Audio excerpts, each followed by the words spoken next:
2 தீமோத்தேயு 1:4 உன்னிலுள்ள மாயமற்ற விசுவாசத்தை நினைவு கூறுகிறதினால். கிறிஸ்துவுக்குள் அன்பானவர்களே, இந்நாட்களில் இருக்கும் சிறந்த நடிகர், அரசியல்வாதி, விளையாட்டு வீரர் இவர்களை போன்றவர்கள் அநேகரால் நினைக்கப்படுவார்கள், அநேகரால் கவனிக்கப்படுவார்கள். ஆனால் இவர்களை குறித்த நினைவுகளால் ஒருவருக்கு என்ன கிடைக்கிறது என்பதே முக்கியம்.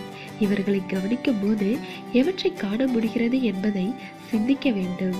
ஒருவருடைய பிரபலத்தின் விளைவாக அவர் பலரால் நினைக்கப்படுவது பெரிய விஷயம் அல்ல. அவ்விதம் நினைக்கப்படும் போது அந்த நினைவுகள் இன்னொருவருக்கு எப்படிப்பட்ட நல்ல விளைவுகளை ஏற்படுத்தும் என்பதே முக்கியம். ஒருவரை கவனிக்கும் போது அவருடைய தோற்றமும் அந்தஸ்தும் அவரை மிகப்பெரிய நபராக எண்ண தோன்றும். ஆனால் அவற்றால் எதனை கற்றுக்கொள்ள முடியும், எதனை ஆக்கப்பூர்வமாக பெற்றுக்கொள்ள முடியும் என்பதே முக்கியமானது. ஒரு மனுஷன் பலர் நினைக்கத்தக்க விதமாக தன்னை பிரபலமாக்கி கொள்ள முடியும்.